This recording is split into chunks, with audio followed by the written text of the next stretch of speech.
Student, आज easy study with रुचि की class में अब सबका स्वागत है। आज यहाँ पर हम लोग पढ़ेंगे मांग का नियम। तो मांग का नियम होता क्या है, इससे पहले आपको पता होना चाहिए कि मांग होती क्या है।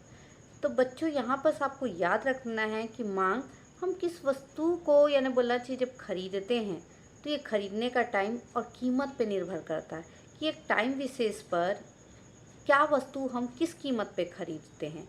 यहाँ पर आप यही चीज़ें याद रखना कि मांग जब भी किसी वस्तु की होती है ना, व्यक्ति की इच्छा होनी चाहिए उस वस्तु को खरीदने के लिए, वो टाइम होना चाहिए, उस एक कीमत होनी चाहिए वस्तु की, और व्यक्ति में उस वस्तु को खरीदने की तत्परता होना चाहिए या पैसा खर्च करने की उसमें हिम्मत होना चाहिए। कई बार क्या होता है, हमको कोई वस्तु पसंद आ जाती है पर हमारे पास पैसे होते हुए भी हम लोग नहीं खरीदते हैं। तो ऐसी मांग को हम मांग नहीं बोल सकते जो सिर्फ दिमाग में सोच सके। जब हम किसी वस्तु को एक कीमत पे एक निश्चित टाइम पे खरीदते हैं ना अपनी इच्छा से, वही क्या होती है, अर्थशास्त्र की भाषा में मांग कहलाती है। तो अब ये मांग का नियम होता क्या है? तो मांग का नियम हमें ये बताता है कि अन्य बातें समान रहने पर जब भी किसी वस्तु की कीमत जो है वो जो है कम होती है, ठीक है, वस्तु की कीमत कम होती है तो उस वस्तु की मांग बढ़ जाती है। और जब वस्तु की कीमत जो है ना अधिक होती है तो मांग ऑटोमेटिक कम हो जाती है। तो यहाँ पर हमको यही याद रखना है कि जब भी हम लोग दिनचर्या में भी देखते हैं कोई वस्तु सस्ती रहती है तो हम लोग उसको बहुत लोग खरीदने चले जाते हैं, और जब महंगी हो जाती है ना तो हम लोग उसका दाम कम होने का, कीमत कम होने का वेट करते हैं। अब यहाँ पर आप लोग ये पूछोगे कि मैम ये अन्य बातें समान रहने पे क्या होता है?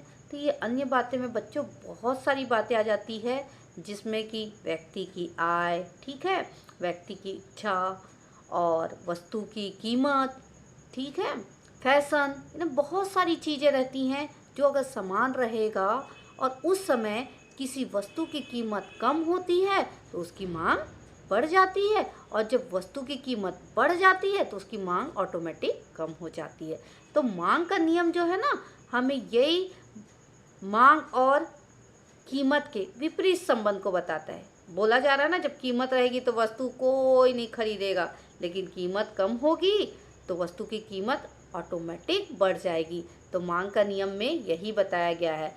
अगर हम यहाँ पर देखें प्रोफेसर मार्शल की परिभाषा, तो उन्होंने बताया है यदि अन्य बातें समान रहे तो किसी वस्तु के मूल्य में कमी होने पर उसकी मांग बढ़ जाती है और मूल्य अधिक होने पर उसकी मांग कम हो जाती है। तो देखो, यहाँ प्रोफेसर मार्शल की वाली परिभाषा आप याद रखिएगा कि उन्होंने भी यही बताया है कि जब भी किसी वस्तु की कीमत कम होती है तो बहुत लोग खरीदते हैं, और जब वस्तु की कीमत बढ़ जाती है तो कोई नहीं खरीदता।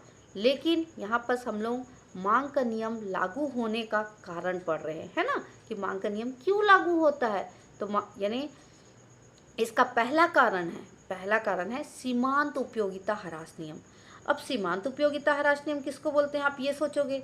तो सीमांत उपयोगिता ह्रास नियम में बच्चों ये होता है, जब हम लगातार किसी वस्तु का इस्तेमाल करते हैं ना तो एक टाइम आता है कि हम बोर हो जाते हैं, और जब ये वस्तु हमें नई मिलती है ना तो हम इसकी बहुत ज़्यादा कीमत भी देने को तैयार हो जाते हैं।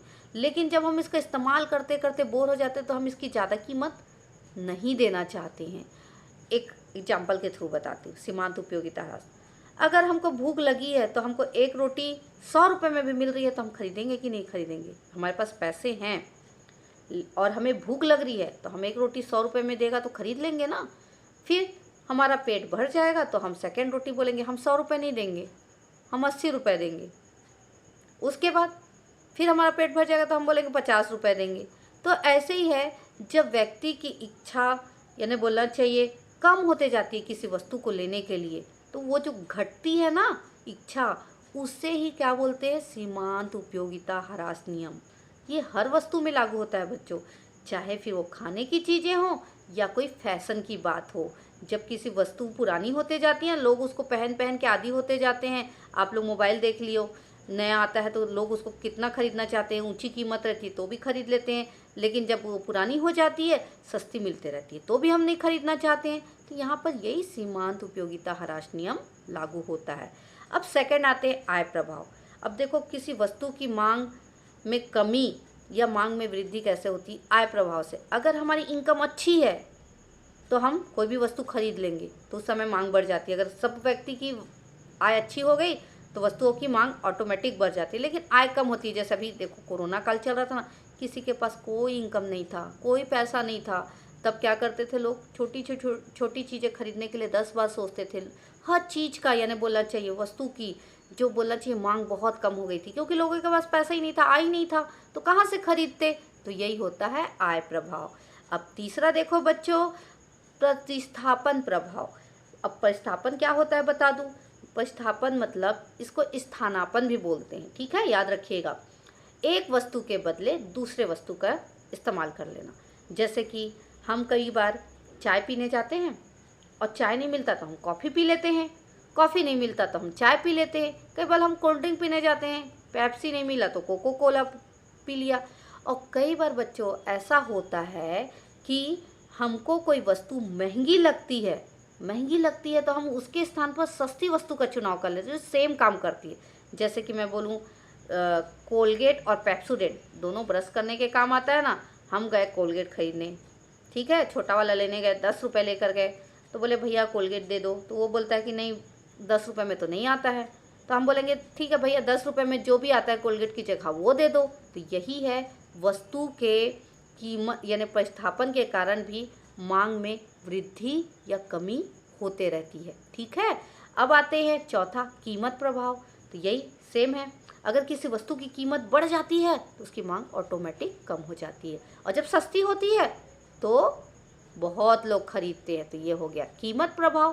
पांचवा है वस्तु के वैकल्पिक प्रयोग। अब एक वस्तु का कई जगह प्रयोग हो रहा है, कई जगह इस्तेमाल हो रहा है, तो उसकी मांग क्या है?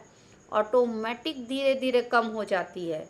फिर कीमत कुछ भी रखो तो ऐसे वस्तु की कीमत भी धीरे धीरे कम हो जाती है। जब वस्तु के वैकल्पिक उपयोग होते हैं ना, वैकल्पिक मतलब एक वस्तु का कई जगह इस्तेमाल होना, इससे भी मांग में कमी होते रहती है, ठीक। छठवा है क्रेताओं की संख्या। क्रेताओं की संख्या में परिवर्तन, मतलब जब ये खरीदने वाले जो रहते हैं ना, उनको सामान जो खरीदते हैं उनको क्या बोलते हैं? क्रेता बोलते हैं ना। तो ये क्रेताओं की संख्या जब अधिक रहेगी तो मांग क्या हो जाएगी? ऑटोमेटिक अधिक हो जाएगी। और क्रेताओं की संख्या जब कम हो जाएगी तो मांग ऑटोमेटिक कम हो जाएगी, ठीक है। तो यही है, क्रेताओं की संख्या में परिवर्तन के कारण भी मांग का नियम यहाँ पर भी लागू होता है, ठीक है।